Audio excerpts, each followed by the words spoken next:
뉴스파이팅 배승입니다. 2부 시작합니다. 의료 대란 해결을 위한 여야 의정협의체가 출범부터 난항을 겪고 있습니다. 의료계가 요구하는 2025년 증원 백지화를 두고 여권 내 이견도 감지되고 있는데요. 이와 관련해 나경원 국민의힘 의원 연결해 자세히 들어보겠습니다. 안녕하세요. 네, 안녕하세요. 네. 지금 여야 의정협의체 구성이 난항을 거듭하는 것 같습니다. 한동훈 대표는 2025년도 증원을 논의할 수 있다고 하는데 대통령실과 여당 원내 지도부는 불가능하다 이런 입장을 고수하고 있습니다. 어떻게 한 대표가 설득에 나설까요? 대통령실을 따를까요? 지금 이제 사실 여야 의정 협의체가 좀 빨리 발족되고 이와 관련돼서 어떤 논의체든 좀 시작을 했었으면 했는데 너무 늦은 부분이 있죠. 예. 특히 이제 25년 문제는 사실 이제 수능 원서 접수가 이미 시작이 되어서 그렇죠. 현실적으로 굉장히 어려운 부분이 많다고 생각을 합니다. 네. 그래서 지금으로서는 25년 정원을 건드리기에는 굉장히 어렵지 않을까. 이 부분은 이미 수험생들이 기대한 부분이 있는데요. 예. 정부가 어떤 행정행위를 하는 데 있어서 의사들과의 갈등 조정도 중요하지만 이미 한 행정행위의 신뢰를 잃어버리고 또 그분들의 신뢰 이익이 있기 때문에 예. 사실상 25년 정원을 건드리는 것은 어려운 부분이라고 생각을 합니다. 아, 그렇군요. 의원님께서 그 복지부 장차관 경질이 필요하다 이런 목소리도 내셨는데요. 다만 대통령실에서는 이에 대해 검토하지 않겠다고 밝혔습니다.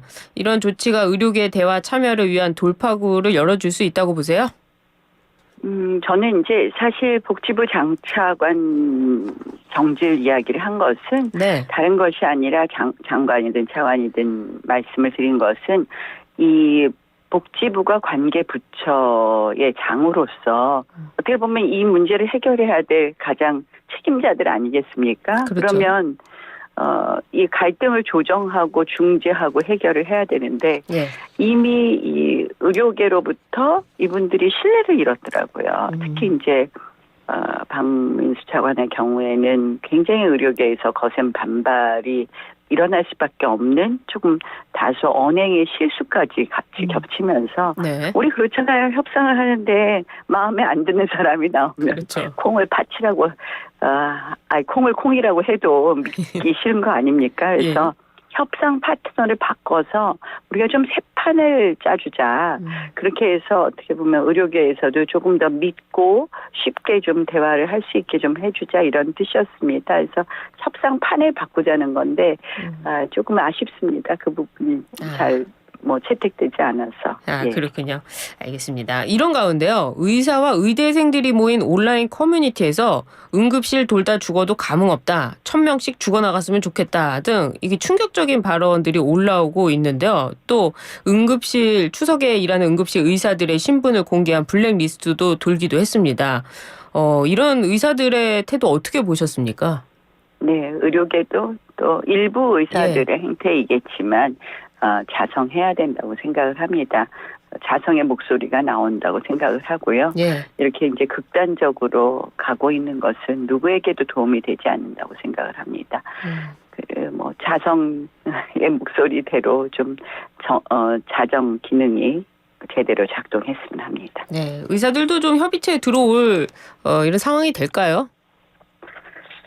저는 일부 의료계에서는 의료계 일부에서는 협의체에 들어가자는 이야기도 한다고 들었는데요. 네. 근데 사실 가장 중요한 것은 이 협의체에 어느 정도의 전권이 있고 이 협의체에서 논의된 것이 문제를 해결할 수 있느냐라고 생각을 합니다. 그래서 오늘 고위 당정을 1시 반에 합니다. 예. 아마 저런 여러 가지 방안을 같이 논의하지 않을까 이렇게 생각을 하고요. 우리가 중요한 것은 의료개혁이라는 큰 방향은 우리가 지켜야 된다. 네. 다만 그 구체적인 내용을 조정할 것은 조정하면서 구체적인 내용을 논의해야 된다. 이렇게 생각을 합니다. 그래서 저는 필수 의료, 응급 의료 그리고 지방 의료의 공백, 붕괴 이것에 대한 진단은 분명히 맞았다. 그러나 그 해법에 있어서는 다소 거친 부분도 있고 속도도 좀 너무 스피디한 부분이 있었다. 그래서 이 큰 대의에서는 동의하면서 네. 나머지를 정리해가는 과정이 되어야 된다. 이렇게 생각합니다. 알겠습니다. 이번에는 국회 소식 좀 여쭤보도록 하겠습니다. 어제요, 우원식 국회의장이요, 여야 의정 협의체 구성이 더 시급하다면서 김건희 여사 특검법, 해병대원 특검법 등 쟁점 법안 본회의 상정을 거부했습니다. 좀 예상 밖의 일이라고 생각을 하는데요. 그러면서 또 의정 갈등의 책임은 정부에 있다, 이렇게 분명히 했습니다. 이 부분은 어떻게 평가하십니까? 국회의장은 사실 당적이 없지만 네. 사실상 당적이 있다고 보겠죠. 예. 그런데 그동안은 너무 민주당 국회의장의 역할을 많이 해오셨고 이제 어제도 사실 이 여러 가지 특검법에 대해서는 이미 지난달에 예. 여야 원내대표들이 9월 26일에 여러 가지 이런 논란이 되는 법안은 26일에 상정하자고 합의가 됐었던 것이거든요. 그런데 네. 느닷없이 최장병 특검법이라든지 제2요구된 것 같은 것 26일에 하자고 이미 합의된 것인데 갑자기 어제 오늘 이제 추석 연휴를 앞두고 예. 일종의 추석 민심을 겨냥한 거죠. 그렇죠. 민주당이 그 여야 합의를 그렇게 헌신작 버리듯이 그렇게 하면 안 되거든요. 네. 근데 그걸 오늘 올리자고 하니 의장께서도 이건 좀 과하다 생각하신 것 같습니다. 그러나 의장께서 이제 또 지난달 원내대표들 간의 합의와 반하여 예. 갑자기 이제 추석 연휴 끝난 다음 날 19일인가요? 19일 날 본회의에 또 상정하자는 중재안 비슷한 것을 내놓으셨는데요. 예. 예, 저는 요새 참 국회를 보면 답답합니다. 지금 네.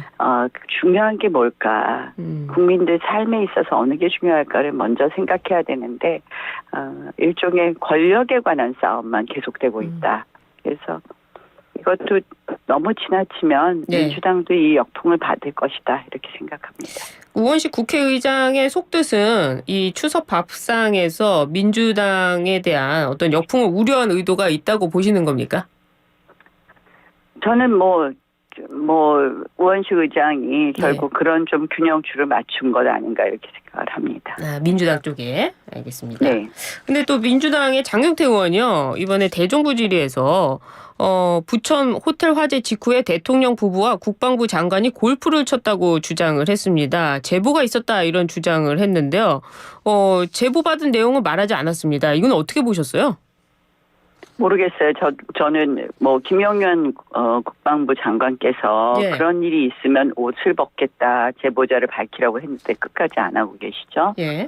근데 지금 사실 제가 이제 아까 답답하다는 것이 예. 야당은 늘 이제 여당을 공격하고 싶죠. 또 예. 여당이 잘못된 부분을 비판하는 것이 야당이 해야 될 역할일 것입니다. 예. 근데 잘못된 정책이라든지 잘못된 어떻게 보면 이 정치 방향에 대해서 비판하는 것은 좋은데 네. 늘 대통령과 여사에 대한 가십성 이런 공격을 하고 있습니다. 그래서 저는 이제 이 카더라가 넘치고 넘치는 것이 지금 여의도가 되고 말았다. 정치의 예전에는 우리가 비판을 하더라도 근거를 갖고 비판했거든요. 예. 사실 제가 요새 문재인 대통령, 문다혜 씨 관련된 여러 가지 이제 수사 과정에서 나오기도 하고 이제 새로운 보도가 되는데요.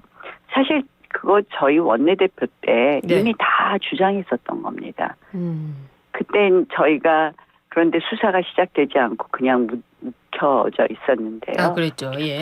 예. 그러니까 이 사실에 관한 그런 비판이 아니라 카더라. 예. 그리고 이런 식으로 해서 국민들께 어떻게 하면 좀 부정적 이미지만 씌울까 이런 것만 계속되고 있어요. 그래서 굉장히 사실에 있어서 뭔가 잘못된 부분이 있다면 우리도 진짜 책임져야 될 것이 있으면 책임져야 되는데요. 좀 지나치다라는 생각이 들고요. 예. 제가 이제 예컨대 이래요. 산자위 엊그저께 이제 우리 상임위에서 예. 계속 야당이 김건희 키링 이 뭐 부산 엑스포 때 이 김건희 여사 키링이 2,000개가 만들어졌는데 어디다 썼는지 물품 대장을 내놓으라고 막 그렇게 하더라고요. 예. 그래서 기억나세요? 이 키링이 뭔지? 예, 그렇죠. 부산 이렇게 써가지고 엑스포. 예, 그러니까 그때 다른 게 아니라 김건희 여사가 제작 아이디어를 냈다. 근데 저는 그 제작 아이디어 굉장히 괜찮더라고요. 이렇게 부산 is ready 이렇게 써 있는 열쇠고리 이렇게 맞습니다. 묶는 거, 뭐 핸드백에도 묶는 거.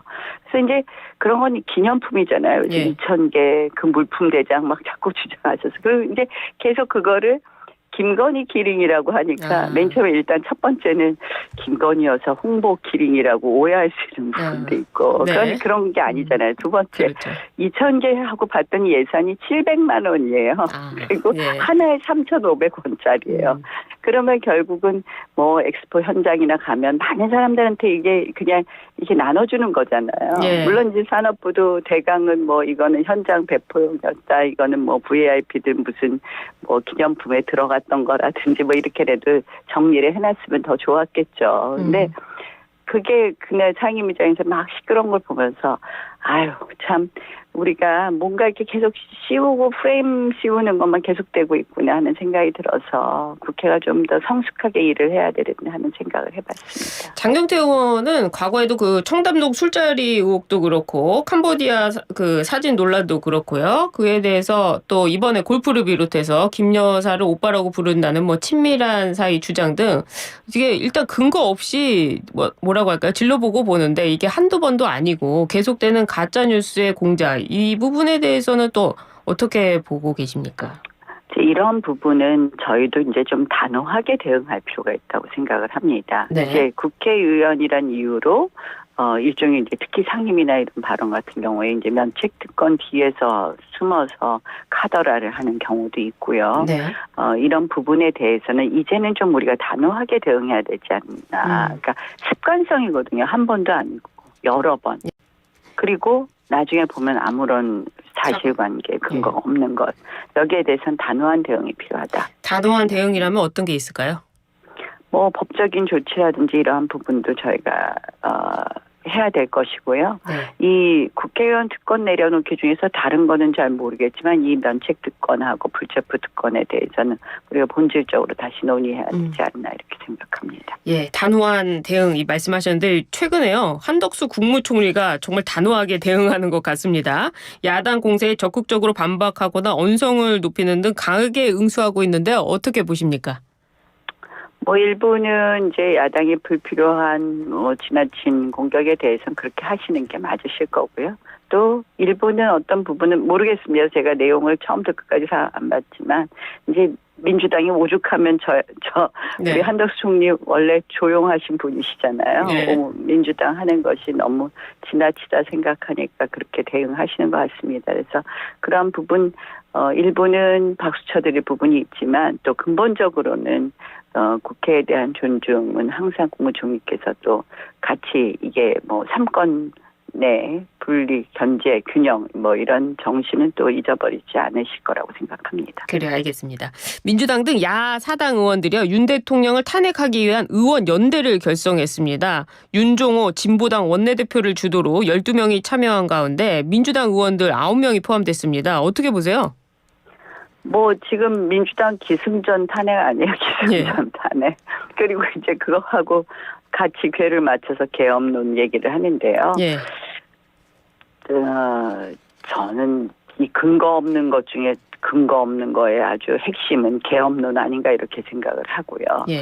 결국은 민주당 의원들은 지금 대한민국의 헌정 질서를 부정하겠다는 것이거든요. 네. 그리고 지금 어쨌든 지금의 대통령이라든지 지금의 정부를 인정하지 않겠다는 것인데요.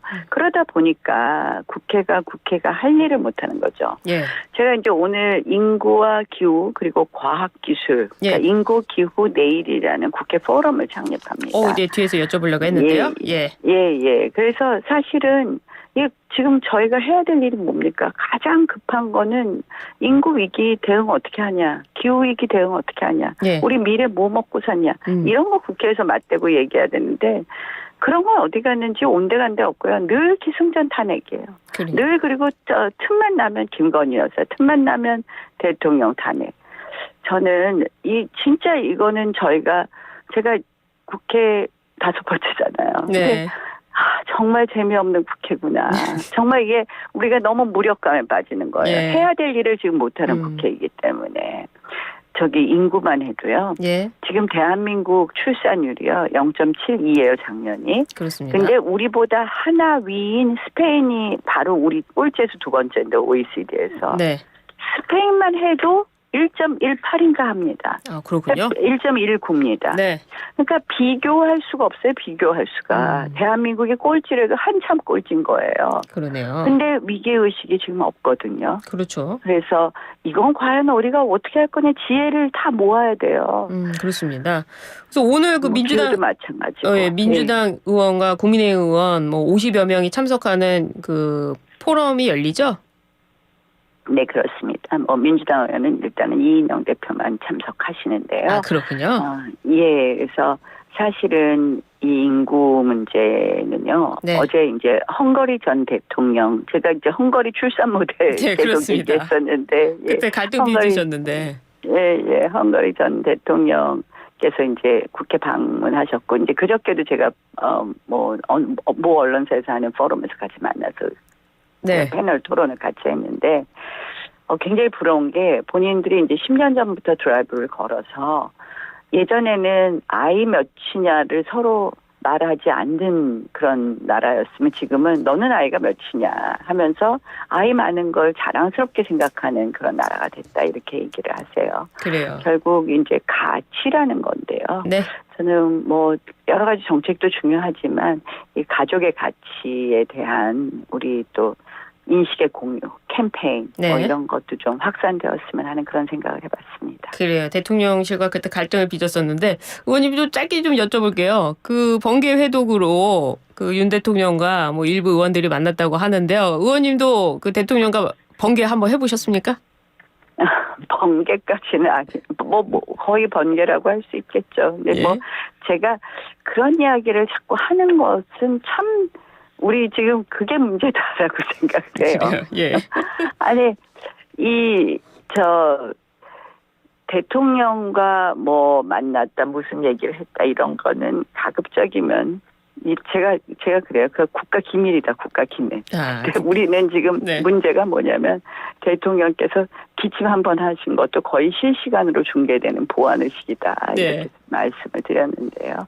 그러니까 대통령께서는 여당 의원들하고 만나는 이유는 그거라고 생각해요. 민심 듣는 창구라고 생각하거든요. 정무적 판단을 하는 창구고. 예. 그런 취지로 이런저런 뭐 미팅을 하시거나 식사를 하시거나 하는 것으로 알고 있습니다. 여당 의원뿐만 아니라 여권 네 많은 분들하고 예. 그런 일환 아니었나 이렇게 봅니다. 그래 알겠습니다. 좀 다른 사건 사고 좀 여쭤볼게요. 검찰이요. 네. 문재인 전 네. 대통령 사위 서모 씨의 항공산 취업 이전 게임 회사 취업 과정도 들여다보고 있는데요. 그 생활비 지원과 관련해서 생활비 지원이 중단된 시점이 공교롭게도 또 게임 회사에 취업한 이후에 이루어진 후였습니다. 이런 것들이 문 전 대통령과 그 문다혜 씨의 경제 공동체 입증하는 데 도움이 될까요? 아무래도 뭐 전체적인 흐름을 보면 당연히 그렇게 입증이 되지 않을까요? 저는 예. 그렇게 보고 있고요. 사실 그 게임 회사도 좀 저희가 들여다볼 게 있습니다. 그래요. 제가 더 구체적인 이야기는 안 하겠지만 우리가 그때 충분히 그 부분에 대한 의혹 제기를 했었고요. 그때 가장 앞장선 의원님이 이제 곽상도 전 의원인데요. 게임 회사 아마 가장 많은 정보를 가지고 계시고 예. 그때 그 게임 회사의 어떤 펀드레이징 부분도 저희가 들여다보았습니다. 아마 검찰 수사가 확대되면 이미 이제 저희가 그런 걸 다 드러내고 그 당시에 이제 고발한 부분도 있기 때문에 들여다보지 않을까 이렇게 생각합니다. 생활비를 지원했다는 부분이 뇌물죄에 있어서 핵심이 될 것 같은데요. 이런 부분도 뇌물죄에 있어서 중요한 증거가 되지 않을까요? 우리 배 변호사님 더 잘하실 것 같은데요. 알겠습니다. 그럴 것 같습니다. 예. 네. 네. 윤 대통령 부인 김건희 여사가 추석을 앞두고 활동 반경을 넓혀가고 있습니다. 이 김 여사의 행보 어떻게 평가하세요? 네, 일부 굉장히 뭐 김 변호사님에 대해서는 계속 너무 집중도가 높은 것 같아요. 평소에 일반적인 영부인들이 했었던 행보 자체도 굉장히 많은 관심을 가지고 있는데요. 네. 제가 일본은 우리가 이제 김건희 여사 이슈 중에서 좀 그 명품백 같은 그런 명품 파우치죠. 그거에 네. 대한 대응이라든지 대응의 시기, 뭐 대응의 정도 이런 부분 저도 이런 건 좀 미흡했다. 또 좀 이렇게 대응했으면 하는 아쉬운 대목이 많이 있기는 합니다. 그런데 어떤 걸 보면 제가 이제 아까 김건희 여사 키링 이야기한 것처럼 지나치다라는 생각이 많이 들어요. 그래서 왜 그런가, 왜 이렇게 되는가를 보면 이유는 이 처음부터 야권이 어떻게 보면 가장 약한 골이라고 공격의 대상으로 삼았던 것 아닌가 이런 생각을 해봅니다. 이제 그게 처음 우리 대권 후보 나오시자마자 대통령께서 대권 후보 나오자마자 줄리 의혹이라는 거 아마 기억하실 겁니다. 지금 이제 거의 그게 사실이 아닌 건 뭐 이제 뭐 재판 과정인가 지금 나오고 있지 않습니까? 예. 그러니까 이런 부정적 이미지를 확 씌워갖고 그 다음부터 무슨 어떤 행보나 어떤 것도 결국은 좋지 않은 시각으로 보일 수 있게 한 어떻게 보면 야당의 아주 주요 공격 포인트가 되는 것 같아서요. 사실은 그런 의혹 자체가 굉장히 여성에 대한 또 공격 아니었습니까? 그래서 이거는 좀 지나치다 하는 생각이 듭니다. 그래요. 알겠습니다. 의원님께서 이번에 그 광노현 전 서울시 교육감 관련해 가지고 당선 무효형을 받고 선거 보전 비용을 반납하지 않은 부분 이제 법안을 내셨는데 이 이야기는 다음 인터뷰에서 한번 저희가 들어봐야 될 것 같아요. 오늘 시간이 없었습니다. 서울시 교육감 선거도 많이 관심 가져주십시오. 교육 뭐 가장 중요한 거 잘 아실 텐데요. 알겠습니다. 다음에 인터뷰 또 해주시고요. 네, 고맙습니다. 네, 말씀 잘 들었습니다. 지금까지 나경원 국민의힘 의원이었습니다. 감사합니다.